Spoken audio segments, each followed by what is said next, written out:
নমস্কাৰ মই অনিৰ্বাণ আপোনালোকে চাই আছে দি ক্ৰছ কাৰেণ্ট এখন বিশেষ চিঠিৰ মজিয়ালৈ আহিছোঁ চিঠিলৈ এই লাইভলৈ আহিছোঁ এই চিঠিখন লিখিছে বিধায়ক তথা ৰাইজৰ দলৰ সভাপতি অখিল গগৈয়ে শিৱসাগৰ সমষ্টিৰ ৰাইজলৈ বিনম্ৰ আহ্বান জনাইছে বিধায়ক অখিল গগৈয়ে এখন পত্ৰৰ যোগেৰে তেওঁ এই আহ্বান জনাইছে শিৱসাগৰৰ পুৰুষীয়া সম্প্ৰীতি বিনষ্ট নকৰিবলৈ আৰু সম্প্ৰীতি বিনষ্ট কৰিবলৈ চেষ্টা চলোৱাসকলক এঘৰীয়া কৰিবলৈ আহ্বান জনাইছে বিধায়ক অখিল গগৈয়ে স্বৰ্গদেৱে প্ৰতিষ্ঠা কৰা সম্প্ৰীতিৰ অসমখনক ধ্বংস কৰিবলৈ এছামে শাসক পক্ষই এতিয়া চেষ্টা চলাই থকা বুলি অভিযোগ কৰিছে বিধায়ক অখিল গগৈয়ে বিধায়ক অখিল গগৈয়ে এই সমত এই চিঠিখন লিখিছে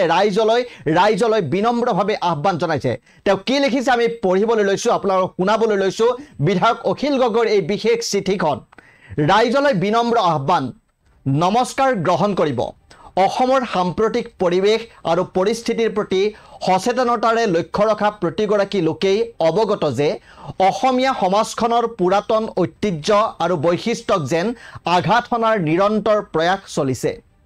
দুৰ্ভাগ্যজনকভাৱে শাসক পক্ষৰ ফালৰ পৰাই অতি পৰিকল্পিতভাৱে আমাৰ সমাজ আৰু বিশেষকৈ সম্প্ৰীতিৰ এনাজৰীডালক ছিঙি পেলোৱাৰ প্ৰক্ৰিয়া আৰম্ভ কৰা হৈছে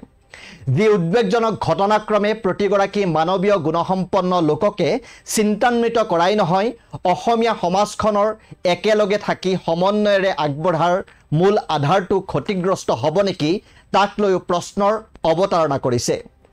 মই ধন্য যে শিৱসাগৰৰ ৰাইজৰ আশীৰ্বাদত মই এনে এটা সমষ্টিৰ পৰা বিধায়ক নিৰ্বাচিত হৈছোঁ যি টুকুৰা পবিত্ৰ ভূমিৰ পৰাই আহোম স্বৰ্গদেউসকলে জাতিৰ বুনিয়াদ গঢ়িছিল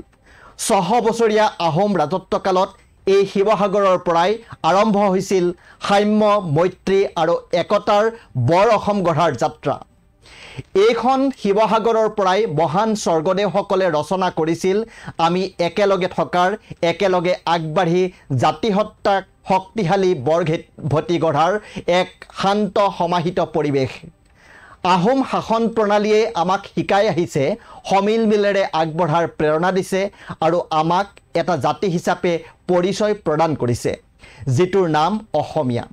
সেয়ে আমি ঐক্য সম্প্ৰীতি আৰু সমন্বয়ত বিশ্বাসী যি শিক্ষা আমি আহোম স্বৰ্গদেউসকলে নিৰ্দেশনা দি যোৱা পথৰ পৰাই লাভ কৰিছোঁ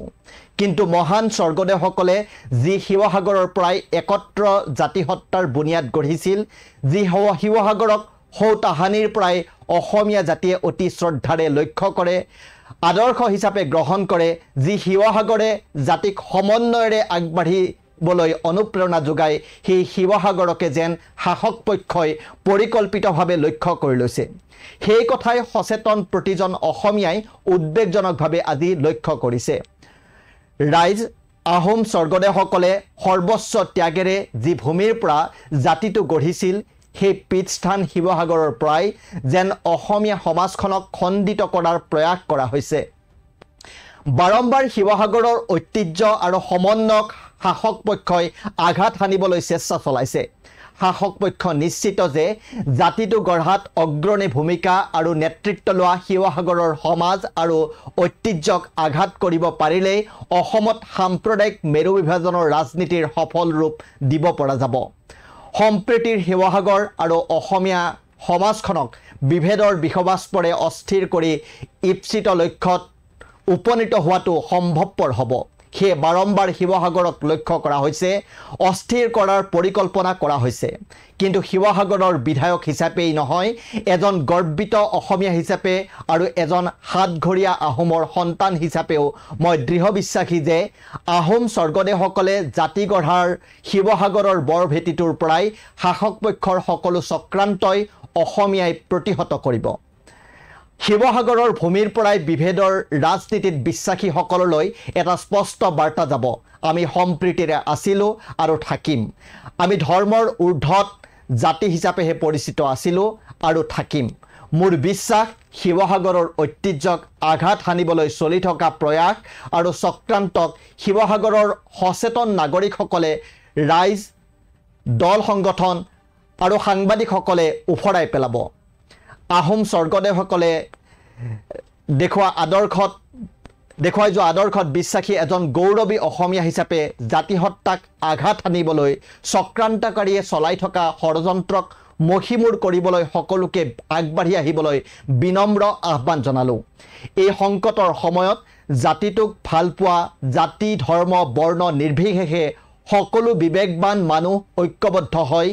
বিভাজনকামীহঁতক এঘৰীয়া কৰিবই লাগিব। জয় আই অসম। শ্ৰদ্ধাৰে অখিল গগৈ, বিধায়ক শিৱসাগৰ। আৰু এইদৰে পত্ৰ প্ৰেৰণ কৰিছে বিধায়ক অখিল গগৈ। আমি পত্ৰখন আপোনালোকক শুনালোঁ। এইদৰে লিখিছে শিৱসাগৰৰ ৰাইজলৈ তেওঁ বিনম্ৰ কাতৰ আহ্বান জনাইছে শিৱসাগৰৰ বিধায়ক তথা ৰাইজৰ দলৰ সভাপতি অখিল গগৈয়ে। শিৱসাগৰত আহোম ৰাজত্ব চলিছিল, 600 বছৰীয়া আহোম ৰাজত্বৰ সময়ত শিৱসাগৰৰ পৰাই বৰ অসম গঢ়াৰ প্ৰক্ৰিয়া আৰম্ভ হৈছিল, সম্প্ৰীতিৰ অসম গঢ়াৰ প্ৰক্ৰিয়া আৰম্ভ হৈছিল। আৰু সেই জাতি ধৰ্ম বৰ্ণ নিৰ্বিশেষে এখন সুন্দৰ অসম গঢ়াৰ পৰিকল্পনা লৈছিলে আহোম স্বৰ্গদেউসকলে। আৰু সেই 600 বছৰীয়া আহোম স্বৰ্গদেউৰ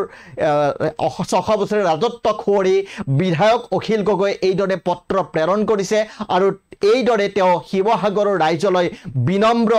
আহ্বান জনাইছে যে এইদৰে যিসকল বিভাজনকামীয়ে অসমৰ সমাজখনক তথা শিৱসাগৰৰ সমাজখনত বিভাজন আনিবলৈ চেষ্টা কৰিছে, সেইসকল বিভাজনকামীক এঘৰীয়া কৰাৰ আহ্বান জনাইছে বিধায়ক অখিল গগৈয়ে। আৰু